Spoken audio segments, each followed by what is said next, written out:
Well, hello, everyone. Thanks for joining. We're going to get started in about a minute, just enough time to refresh your coffee. So let's hang out here a minute and let a few more people join, and we'll get started in a moment.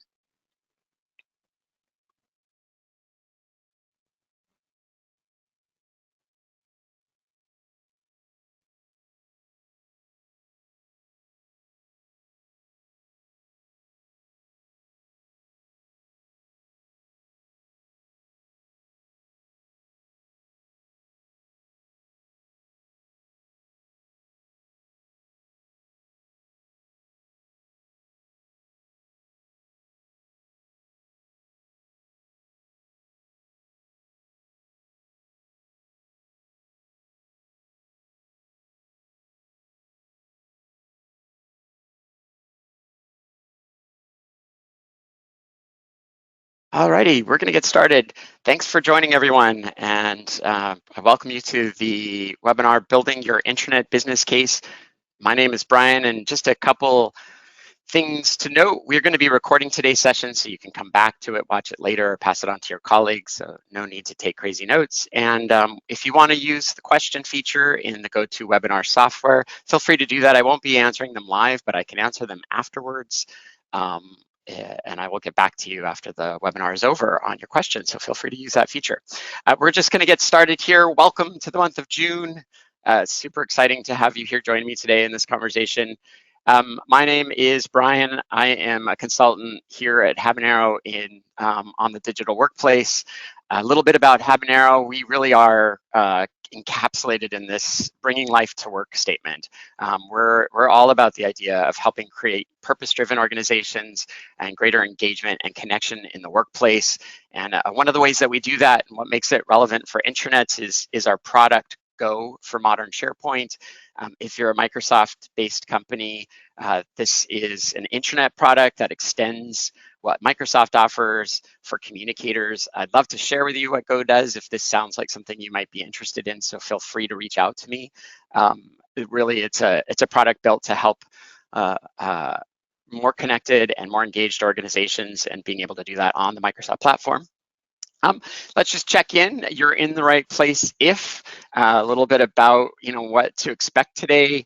If you're needing to be responsive to changes in your business, you wouldn't be considering a business case probably if what you had was serving your business right now.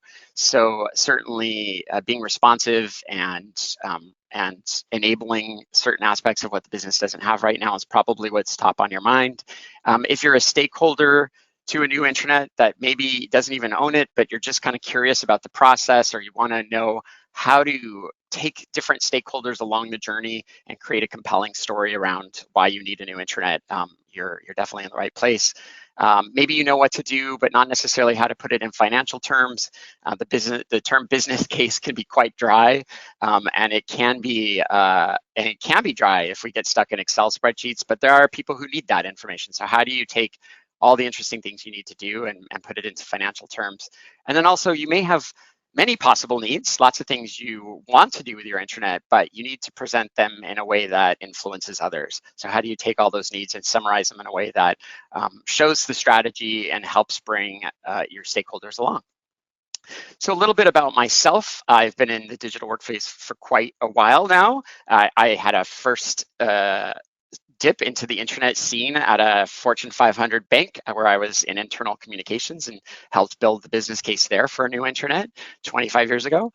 I've also led our collaboration practice at Habanero. We've built well over 150 intranets, and I've been involved in many of those over the years, and helping organizations make sense of the strategy and the impact that the tool of the intranet can provide the organization. These days, I spend a lot of time coaching leaders, helping exactly in conversations like this around the strategy, as well as helping bring executive stakeholders along.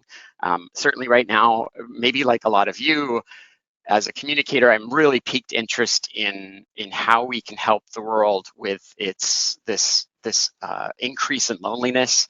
It feels like as organizations who care about employees, we can do something about that. And so trying to stay on, what do we know about what loneliness is caused by, and how can organizations help create greater connection and reduce that for people?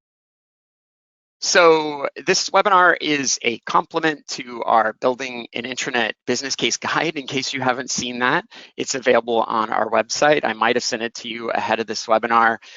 Don't worry if you haven't read it. The two really work in sync with each other. You don't need to have read the guide, and it covers things that we're not going to cover in this presentation. And likewise, this presentation will cover things that are not in the guide, so they both work really together. But you know what we'll be talking about today is really getting a fresh look at that process of pulling together a business case and how to gather that data and the sentiment and the story and use all of that insight to help engage your stakeholders. So, you know, even if you haven't even used the word business case in your organization, you're just, how do I bring senior stakeholders along and help them understand the importance of what we're trying to do here in the intranet space? You're in the right place for that. I think one of the things I wanted to cover first around this topic is just how much change is going in around organizations right now, and why and how that's causing companies to look to refresh their intranet. The world of hybrid work certainly is a big one. You of course probably are wrestling with what that means for your organization yourself, and maybe experimenting with what working from home looks like in today's new world context. The next thing here, purpose-driven companies, is really about an awakening I think a lot of companies are going through around trying to create a workplace that's meaningful and provides meaningful work, both to respond to people in the workplace that want that, especially new people or young people that are looking for something meaningful, but also to just have a company that is engaging and is doing something great in the world. And how do you share that and create engagement in that journey? The tools and content glut. We thought at one point in the past, in my 25 years, we thought we could rein all that in with a really good search tool or a good information architecture. We now know that's impossible. Information is compounding daily. So how do you keep it secure? How do you know what's used and where? How do you manage access and get rid of old stuff and provide a context for employees to navigate to all the things that they need in their jobs? And that's certainly one of the roles of the intranet. And then the role of the communicator has just wildly changed. Maybe you haven't experienced exactly all of what those changes are in your organization, but at large, the communicator is way more responsible now for helping drive culture in the organization.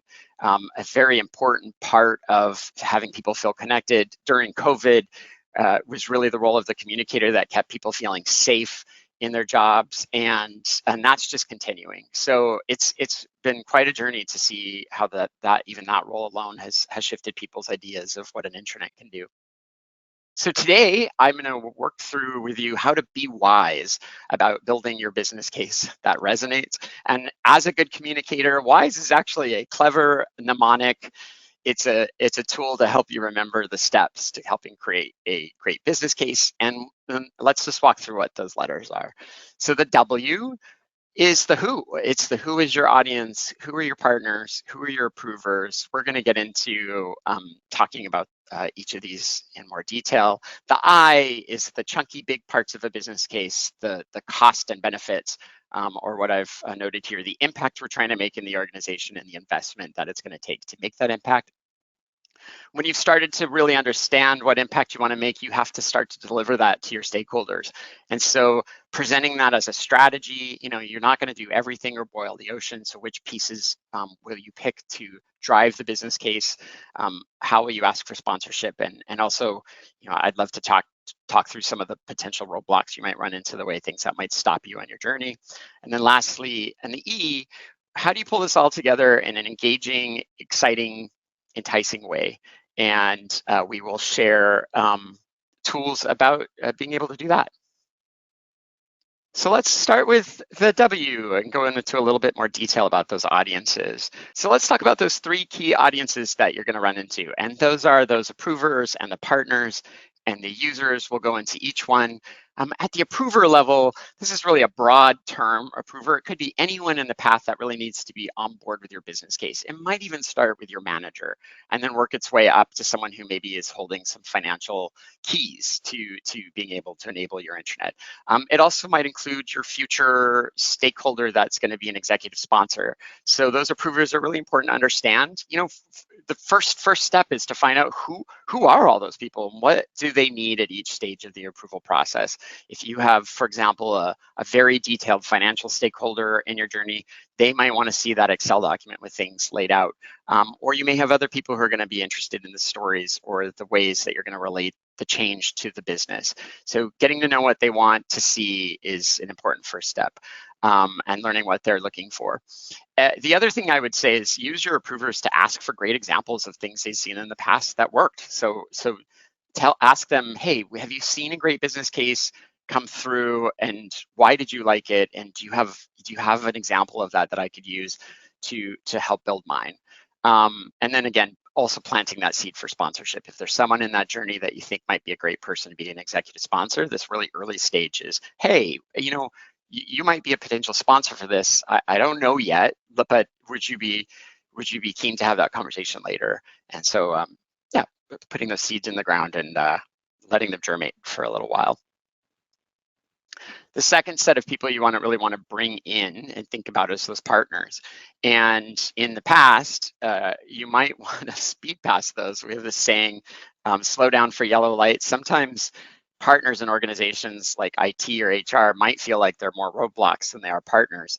But the earlier you bring them in and have conversations with them about what you're trying to do and also understand what their needs are, the better you're going to be in this process. So engage them early. That a lot of awful cliches here, but 1 + 1 = 3 and win-win and synergy embedded together. We've heard so many stories from our existing clients about how when they engaged departments early and they understood what their needs were, they ultimately became champions for the business case and took up the torch when it came to presenting, for example, at executive briefs later on. And then engage often. Keep them along on the journey and make sure they're updated as you go through your process. And finally, the users, don't need to say too much about them because you know that you need to know what the users need. And getting a clear picture of what's up for them and what they're missing and what they want is an important part of being able to take your stakeholders along that journey. So you can use interviews or observe them in their jobs or use the history to do that. And then make sure you're paying special attention to those groups of people like SMEs and authors and new employees or field workers that maybe also have a unique view that you'd like to represent in the business case. So this is kind of the chunkier part of a business case, the impact and investment. I am not going to go into super detail on investment areas because those are in the guide. But what I would love to just talk through here is what makes a good impact area in a business case. And so I ask you this question somewhat rhetorically, are these good impact areas? There's certainly things we've heard lots of communicators say. We want to make it easier to find content. We want to promote health and wellness. We want to make our platform and content more secure or reach field workers, just picking a few that I'm reading here. And again, a little bit of a trick question. I don't think they are. They're actually not well written because I've actually explicitly missed or purposely taken out the ultimate business outcome that these are trying to achieve. And so when we're writing things like this, we're making it more difficult for the stakeholders to have to translate what these things are into ultimately how is that going to translate into a business outcome for us. So what I'd like to say is don't confuse features or capabilities with impact. So if we have the feature or capability of being able to target our stories, so what? Like what is that going to impact an organization? If we're able to better reach the field, so what? What do we hope to do with that? If we want to be able to make the site 100% accessible for people with disability, and why? What is that going to do for us as an organization? And it's not that those don't by themselves mean something to people. It's just that making that extra leap into the actual business impact is going to be what's going to push it through in those stakeholders who need to see that bottom line. And so if you think of this like an onion, on the outside of that onion is the sort of veneer part where it looks good, but it is kind of thin because we can take it a lot of different ways. We want to improve our reach and engagement with our field team. It sounds good on paper, but always ask that question, why? Peel back the onion. Well, we want to do that so that they feel more connected to the company and more engaged in their work. Again, but why? Well, so that we can keep them longer and reduce our attrition costs. So this is it. This is where we've gotten to the impact and the bottom line of this. And, reducing attrition may not sound sexy, but we want our employees to stay with our company. We love our employees. And if we're spending unnecessarily, then that just doesn't make sense. We want to keep them. So this is where a lot of your financial stakeholders might sit with trying to understand, those capabilities and features and how they're really going to drive success for the organization. I would say, in my experience, there's not a lot of major impact areas to actually drill down to. The first class areas here on the left-hand side are the most common ones that I see. And they're the ones that I'd say resonate with those stakeholders, like the financial stakeholders, the VPs, the CEO. So it's retention and keeping people, productivity, so helping people be more efficient and effective in their jobs. Customer service and sales might be a really important one for you. So how do we help service customers faster, better, have them leave more pleased? Maybe your intranet, for example, is serving your policies or information around customer service that is used on the fly in front of customers. So making that experience better for your employees ultimately is going to translate into better customer service. Innovation is a really interesting one. A lot of organizations, whether it's time to market or product success, being able to have effective sharing or a place where you're creating innovative conversations is really important to some organizations. And then a risk mitigation or cost avoidance, that's also a really important one for some financial stakeholders. On the right-hand side over there, the close seconds, I would say these are ones that some organizations start using as shorthand. So if you're a really purpose-driven company and that's what you're trying to do as an organization, maybe you don't need to take this that much further. Why are we trying to be more purpose-oriented? Maybe you don't need to say, well, it's because we want people to, commit more of themselves and have them feel engaged in their work and, willing to you put in their best effort, or we want them to stay with the organization because they feel like the work is meaningful. Maybe you don't need to make that step, but I would say only use the close seconds if you know that these are shorthand for things that are in the first class areas in your org. I'm going to go dry here for a little moment, and we don't talk about this too much in the guide, but one of the parts of the business case is going to be putting your information into Excel likely. You might have a template and you're going to need to ask around your organization whether or not you do if you're not sure. I happen to like the one I'm showing here now, and I'll just walk you through it really simply right now, and then we'll cover it again later. What's neat about this one is there's a README section on the first tab, and we're looking at the second tab, which is all the inputs. And so an input section is really nice because you're putting all of your data assumptions in one place, or at least the major ones in one place. And so, for example, here you'll see there's a number of field workers. Well, a lot of organizations don't actually have a really clear term for what a field worker is. So this is where you might even be having to define it. And that way, when you're in your conversations with different people and different stakeholders, you can say, well, here's how we see what the term field worker means. Maybe it's kiosk workers and people that are mobile first, or that have infrequent digital traffic. They don't use a computer daily, or they move between locations, or they literally are in the field and their only device is a phone. You have to define that for yourself, but it's an important part of building a business case and defining those variables.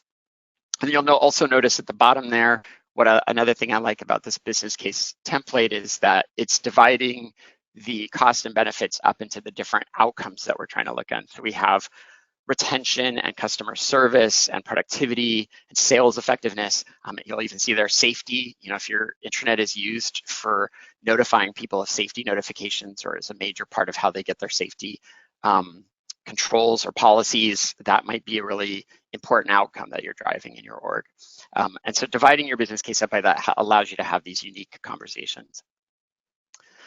On the investment side of the business case, I'm just going to cover this really briefly because again, it's covered in the guide, but you'll want to consider these kind of 4 categories of investments. And the first one is that capital cost or project cost. And I'm really excited to say for most organizations, this is a lot lower than it was 10 years ago.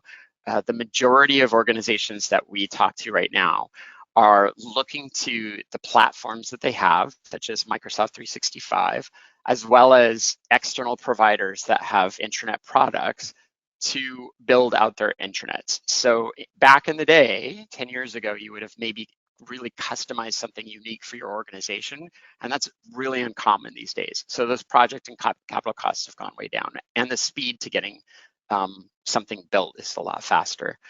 The shift that you have to wrap your head around is what the changes to operational costs are.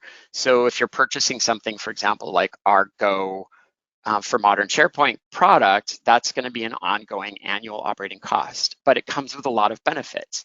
And so your business case should be thinking about those costs and those ongoing operational costs, but also looking at, well, where are we reducing our costs because we're going to these products?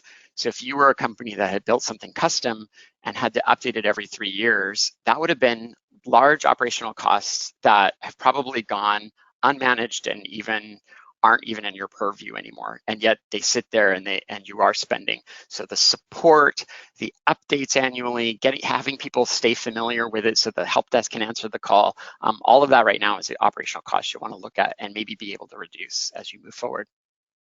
People project costs is going to be something you're going to, I say that it's the biggest hurdle. There's always anxiety, especially among executives, that this will distract the organization or take a lot of time from key stakeholders. So it's good to deal with this early on and understand, what that is going to take to get done. And then as you move forward, the people operations, what is it going to take? This is the operational costs also, but it's more on the people side. Who needs to support this and what do they need? And if you're going with a company that has an intranet product, for example, maybe some of that support costs will ultimately shift to there. So understanding where all those costs are and including that in your business case is important. On the S side, moving forward, now that you've gone through and looked at your organization from an impact lens, it's time to pull it together as a strategy, maybe ask for that sponsorship. And I'll give you a few tips on some things that might block you here. So when I say strategy, what do I mean by that? It's sort of pulling all the pieces together of the data and the research and insight that helps you tell the story. So you might introduce the facts, such as we spend over $200 million a year in non-planned attrition. So we know that the stakeholders want to reduce that if they can. We might have an insight source as to why people are leaving. So our exit surveys tell us people are leaving because they feel they aren't able to make a difference and they don't feel connected. We are going to create some sense of a presumed impact that we think we can make on this. So if we're able to make even a small dent in their connection and ability to do their work, such as 2% lower attrition, and this is going to show up in your business case as a presumed impact or a estimate of the impact that you think you're going to make, then we could possibly have a savings of up to $4 million per year on hiring, onboarding, and other costs.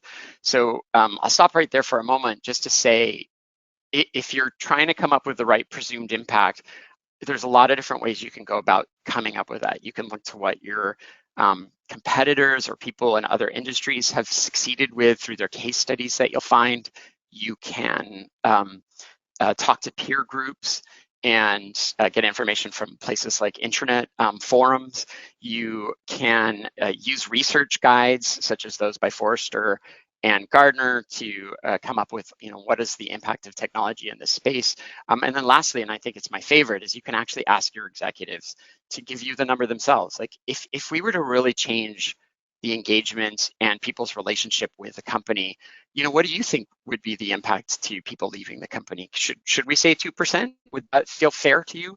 And then take notes of those conversations so that they become part of the story.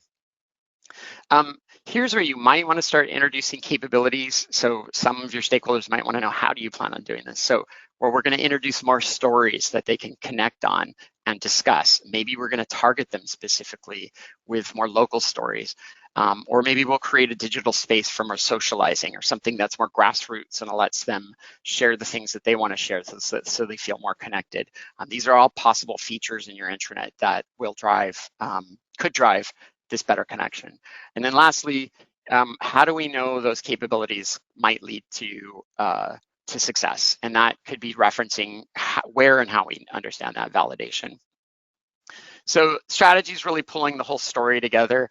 You could put this in any order you want. If you have a stakeholder that's really wants to talk about the features, ultimately you still need to get down to how those features are going to drive the impact in your organization, and put on the table what those assumptions are for the kind of impact you think you can make.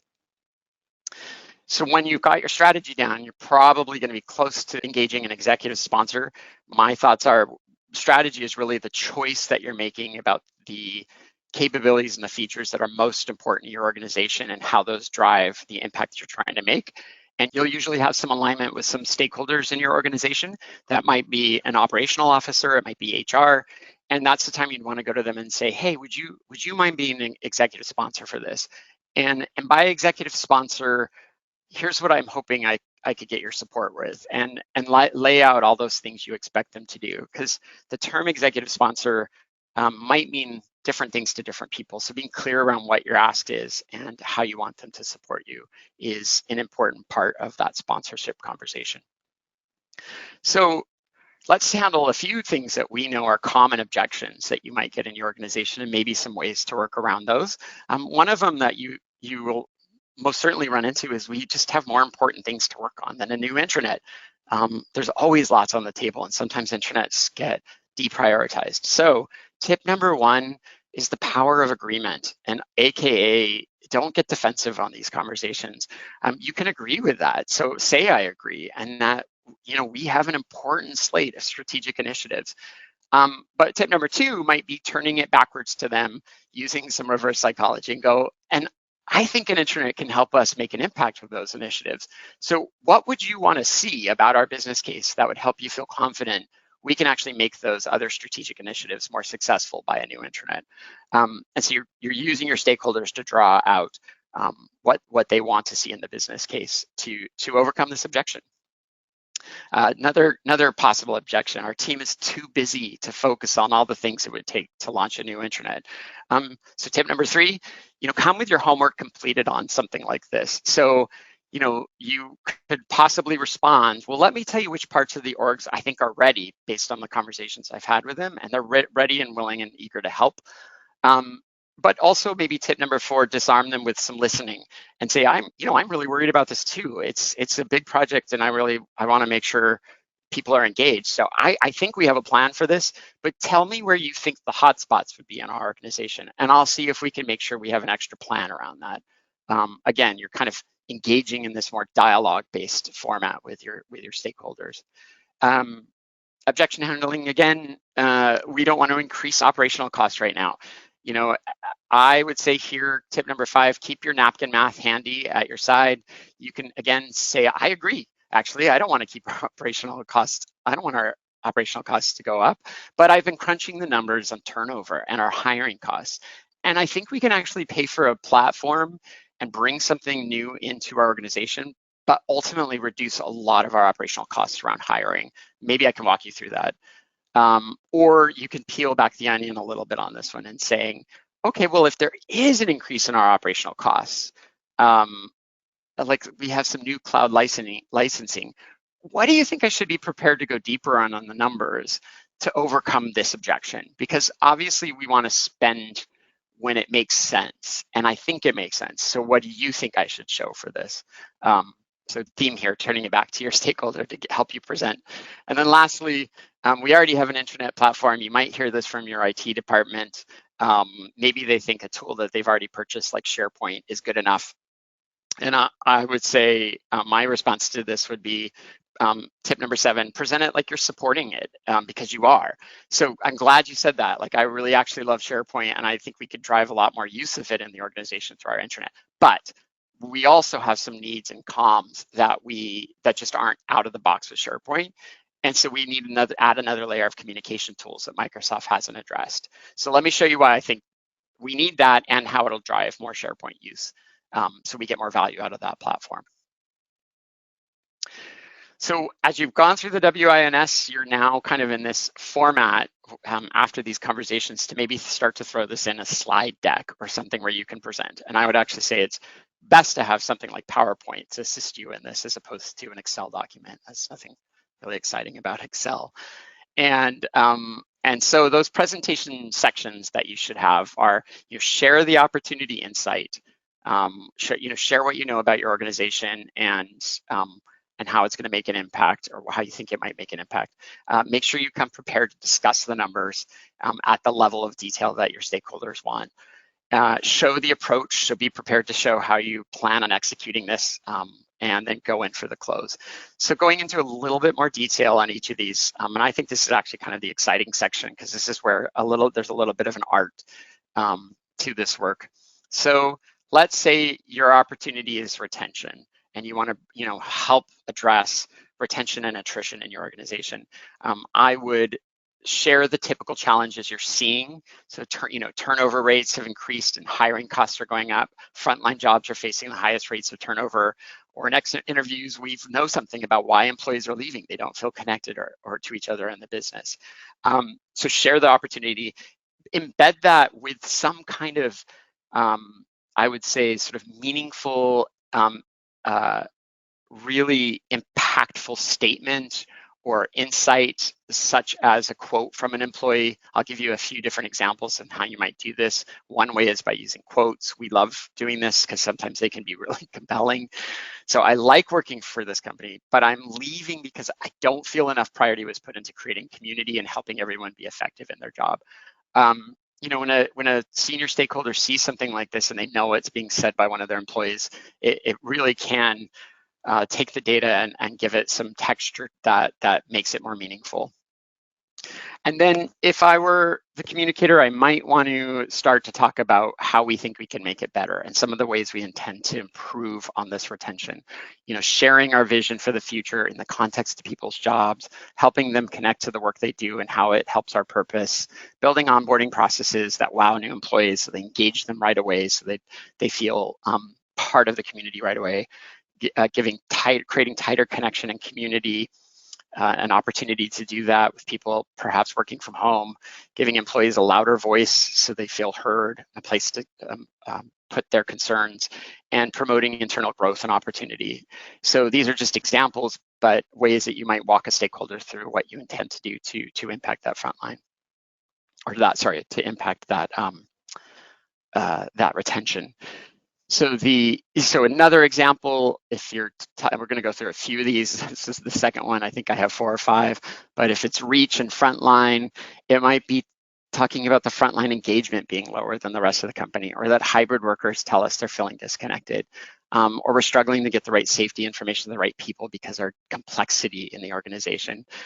We did one client that really thought the frontline was missing out on a lot of the insights that the back office got, and they felt that actually was an equity issue, that they were not providing them the same kind of opportunity to feel engaged in growth in the organization as people in the back office were. So they wanted to improve that transparency to frontline workers. And another way to kind of give you that impact to these stakeholders, maybe just sharing what your competitors are doing. So I happen to know, for example, through a case study, that Sleep Numbers really address this. They have an intranet that publishes frontline news right up front, so employees have the information to do their job, but then they're also able to tell those really meaningful stories right underneath that. So finding case studies that really represent your case and especially picking competitors or people that are companies you admire to do that could be really impactful. And then also, again, explaining what you might be doing to make an impact on this. Maybe sharing relevant targeted field stories, that improving that mobile experience, giving field employees a chance to share with each other, bringing more one-to-one dialogue, so there's a conversation as opposed to just like one-way news, targeting content and reducing the noise that they see or hear. A lot of field workers say that they just get glut and too much stuff. better supporting the operational leaders and what their goals are. One way to do that is making the tools people use in the field, like standards and policies and that, easier to use and easier to get to, and also possibly improving onboarding. If you were a purpose-driven organization, you want to drive that, you might talk about how people tell us they don't understand how their work translates into our success, or that survey data shows a lack of understanding of our goals, or there's likely some productivity gains by building more purposeful work. People don't feel as engaged and thereby maybe not contributing as best as they could. There are a lot of external resources and books that you can look up to help build this case, like the power of purpose and how organizations can create meaning and impact, or purpose as a propeller of performance. You can look up those books and tools on the internet, and you'll actually get quite a few resources there. Another compelling way to tell this story is by showing survey data. So showing a survey result, like just over half of our company agrees they're doing a job that creates purposeful work. We need to fix this. And we think we can make an impact on this by sharing more employee and customer stories. That's the things that people want to hear to feel like their work is meaningful, or reinforcing what we do through targeted stories so people feel it's relevant. Building those two-way communications with employees about our future. I had one client, for example, that when you looked at all the content on their intranet, it was just looking backwards. It was awards and things that they had done and accomplishments, but it wasn't really about what are we trying to do together in their future? Where are we going? What are we excited about? And so having that balance of past content and future content can really help with purpose-driven storytelling. Building grassroots engagements and what we're doing through social sharing and strengthening that employee brand. So making your values mean something internally, as opposed to just something you put on your website that everyone can see.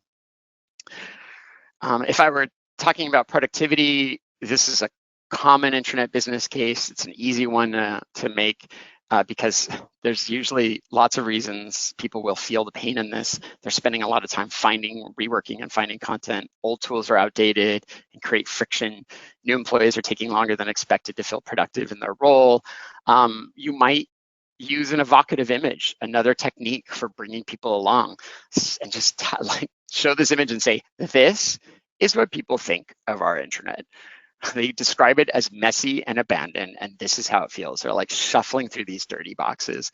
And now that you've brought them along with an evocative image, you can say, we really want to make a difference on this intranet by reducing the ugly friction of daily tasks, improving the performance of our search, making findability better, eliminating content glut and waste. We just got to clean stuff up, target our work tools and policies and announcements to each group, or provide a better people finder so people can find someone who can help them as opposed to just the information they need.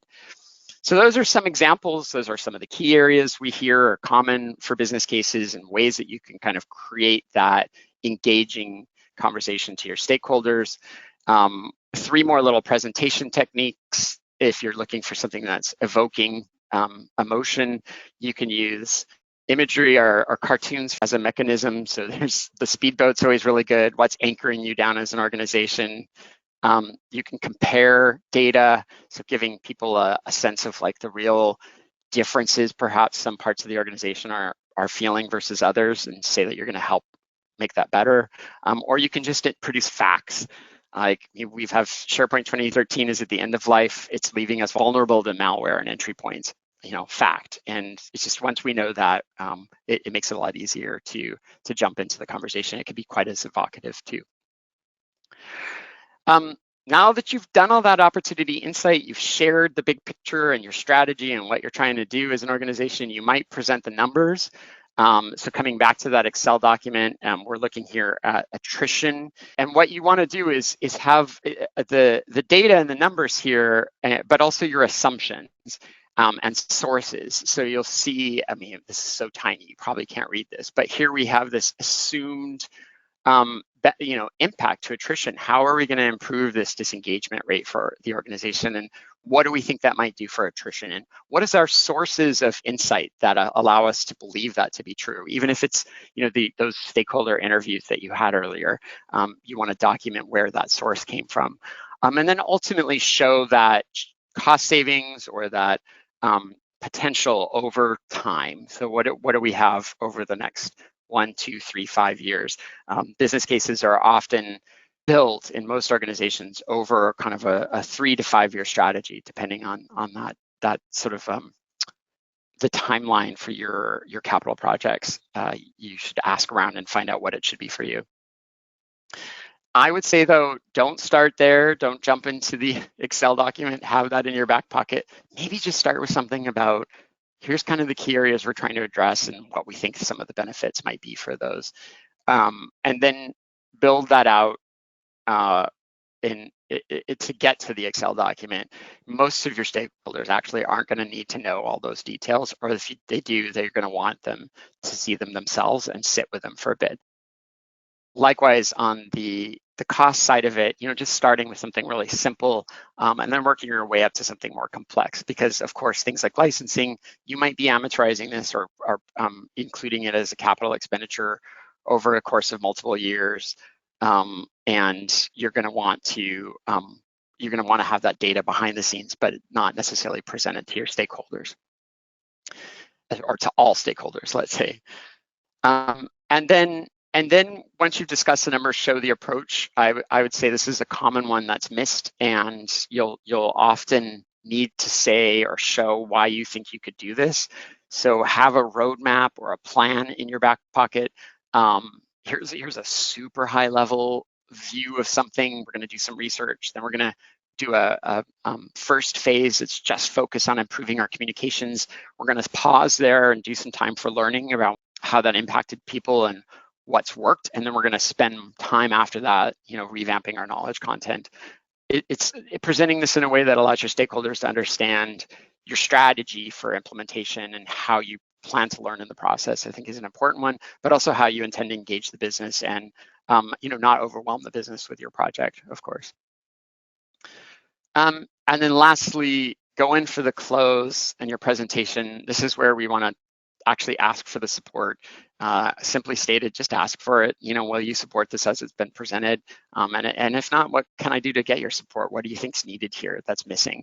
And I would say the one thing that I left out on purpose, but might be required for some stakeholders, is something that fits right in the middle, and that's envisioning the future. Some stakeholders might want to go, well, what is this going to look like in the future, and how's that going to work? And walk me through that. What are we getting in 3 years? And so this is a really useful technique to help bring along stakeholders. It's a bit more work to get to the deliverables in something like this, and it might be a project on its own to kind of come away with the right deliverables to do that. Some of those things that might help walk people through that future state is a roadmap with maybe some outcomes with each different phase. You could do day in the life or storyboards where you're telling the story of let's go through a new employee experience 5 years from now and talk about how much that's improved. Or let's talk about that field worker and their mobile experiences. They have gloves on their hand and they're trying to push buttons on a phone. We intend to improve that experience. You might use something like an art of the possible presentation where you're showing what other people are doing, competitors or best practices that help people envision what that could look like. Or you might start to do some of that mocking and prototyping on your own. So showing examples of what this could look like. All of these are potentially good tools to walk your stakeholders through what that future state looks like. They could also be really useful for you wrapping your head around what you're going to focus on, but not necessarily necessary for a business case. So that's why they're an optional. So we're now at the end of the presentation, and you've got the job done. You've gone through who thought about those approvers, the partners, and the users, and what they need in the process. You've analyzed and looked at the impact and investment that you're going to take. Take a look at the business case guide we've written for more information on that part. You've pulled this into a compelling, meaningful story through strategy and understand how to overcome some of those stops or roadblocks that you might experience along the journey. And you're ready to engage your stakeholders in a compelling, interesting, evocative story. I'm excited for you and your journey of being able to bring your stakeholders along and build a new intranet. This is obviously a place I have a lot of passion around, and the value of intranets and what they can do for organizations is near and dear to me. So I'd love to say thank you for listening today. And there's so much more content I could have shared. certainly download the guide if you haven't, because it does go into more details on some of these things, and I will send out the recording to everyone attending today. And if you'd like to have a conversation about what's next, and you're just interested in, even if it's in an early stage of just using someone as an ear to here's what I think I'm gonna do, I'd love to hear from you. So my email address, bedwards@habaneroconsulting.com, is available for you to reach out. And thank you again, and we'll see you later. Have a great day.